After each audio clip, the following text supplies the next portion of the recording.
Instagram will have you thinking that digital nomad life in Bangkok is all hotel lunches, poolside work days and rooftop selfies. Spoiler alert, it's not. Unless your idea of paradise includes power outages, overcrowded Starbucks and sprinting to immigration with a folder full of documents and a massive hangover. Jamie here from Expats Unfiltered Thailand. Everyone sold the dream. Remote work in Thailand, cheap rent, daily massages and sipping cocktails on a rooftop while passively running your business. Sounds great, right? But let's be honest, that's not the full story. Not even close. I've been in Bangkok long enough to know what's real and what's just influence of fiction. Because behind the filters and laptop flat lays, you've got overcrowded cafes, dodgy Wi-Fi and the slow descent into burnout when your flexible schedule becomes working 12 hours from 5 different locations in one day. You'll sweat through your shirt before 10 AM, fight a student for a seat at a Starbucks and pray the power doesn't cut out mid-Zoom call during rainy season. So in this video, I'm breaking it all down. Co-working spaces that actually work, internet setups that won't kill your productivity, how to avoid going full digital zombie, and the new destination Thailand visa that sounds amazing if your bank account's also living the dream. Let's talk about where the magic's supposed to happen. Co-working spaces. First up, TCDC. It's easily one of my favorite spots in Bangkok. If you're a designer, writer, video editor, or just want to feel like you're working in a high-functioning creative spaceship, this is it. Big tables, natural light, actual silence, imagine that. And you're surrounded by people who are actually getting stuff done. Not just doom scrolling on Instagram or pretending to build their brand. And bonus, it's affordable, especially if you grab that membership. But hey, sometimes you're in a rush or just want to plug into a spot quickly. Enter Starbucks. Bangkok has tons of them. Great Wi-Fi, decent coffee, and yep, they're free to use. That's the good part.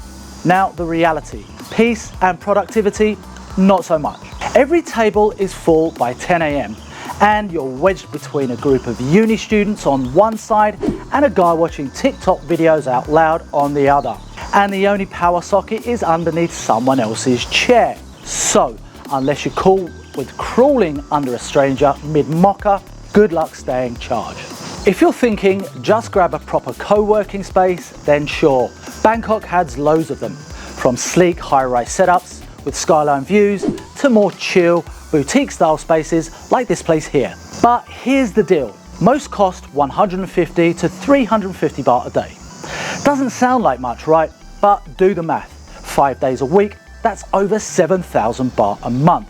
Monthly passes bring it down to around 4,000 to 6,000 baht. But still, if you're living lean or just scraping by with the odd bit of work, that can feel like a lot just to sit in a chair with Wi-Fi. And yes, they'll brag about the free coffee and community vibe. Translation, lukewarm drip coffee, and one guy with a startup who really wants to pitch it to you while you're just trying to edit a Google Doc. So yeah, Bangkok's co-working space scene has gems, but you've got to dig through a lot of noise, literal and metaphorical, to find a space that doesn't drain your wallet and your will to live. Fast tip before we leave co-working land. If you're sick of the same old Starbucks, try these under the radar spots. First up, Bangkok City Library Bang Rack. Free aircon, giant desks, zero influencers. Next, Wolfpack Saladeng.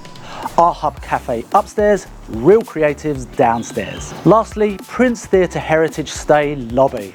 Yeah, it's a cinema turned workspace and the popcorn smell is a nice touch. None of them will make the top 10 co-working spaces in Bangkok, which is exactly why they work. Let's talk about the one thing that every digital nomad lives or dies by: Wi-Fi. Now, I use AIS's high-speed 5G on my phone, and to be fair, it's solid most of the time. I can hotspot from pretty much anywhere. Cafe, taxi, random street corner, Zoom calls, smooth. Uploads, decent. Facebook doom scrolling again, no problem. But when rainy season hits, and suddenly it's like the internet packs its bags and heads home. The first moment the thunderclap hits, your signal goes from 5 bars to buffering. I'm not kidding. 1 minute I'm uploading a video, next minute the lights flicker, the Wi-Fi dies and my phone signal drops to 1 bar. And good luck explaining that to the client on the other side of the world while you're reconnecting for the 3rd time. My advice, always have a backup and then a backup for the backup. Office Wi-Fi is fine when I'm actually there in the office, but that's pretty rare these days, unless I've got meetings. So when I'm out and about, it's me, my phone tether, and a silent prayer that the cloud cover doesn't kill my connection. And don't even get me started on Wi-Fi routers at cafes.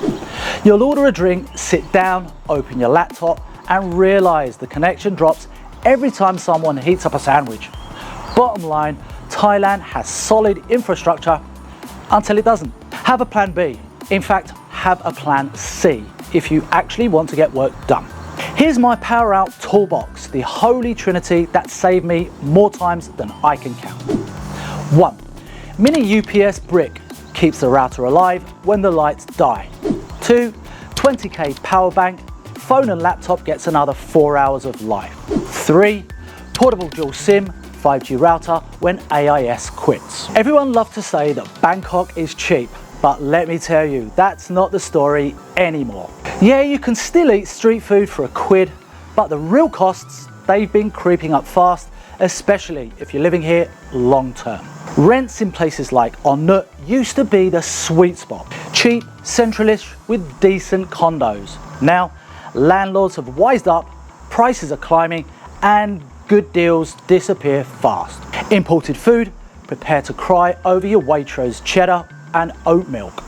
Western groceries here come with ridiculous markups, like £6 for a tiny block of cheese, and then there's the kicker, electricity bills. You think you're on a budget, then boom, one sweaty Bangkok summer and you're running the aircon non-stop. That next bill nukes your finances. So yeah, Bangkok can be cheap, but the moment you want comfort, quality, or anything that smells foreign, you'll feel the pinch.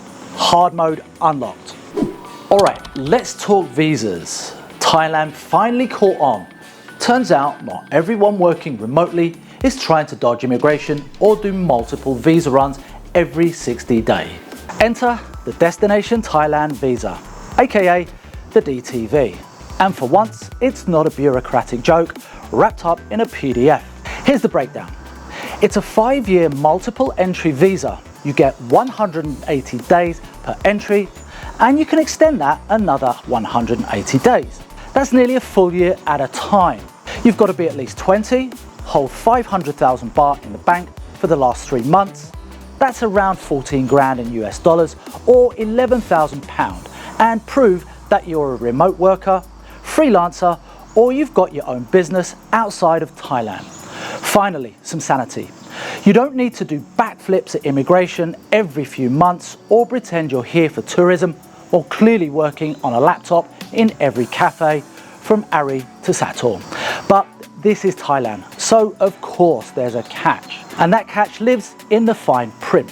Like everything here, expect things to be lost in translation, misunderstood by half the immigration officers, and subject to change at a moment's notice, depending on which window you're standing at. So yeah, the DTV is a game changer on paper, but just because it exists doesn't mean it's easy.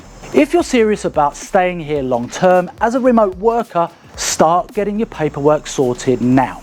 Bank statements, proof of income, portfolio, the whole digital nomad starter pack. It's progress, but it's still Thailand. Bring your patience and maybe a lawyer. So, is Bangkok nomad life glamorous? Yeah, when the Wi-Fi holds, the aircon works, and the skyline's flipping neon candy. But for every rooftop pool, there's a power cut, a mystery surcharge, and a tuk-tuk that's set on tourist tax. If you can roll with the chaos, you'll love it here. Thinking about making that leap?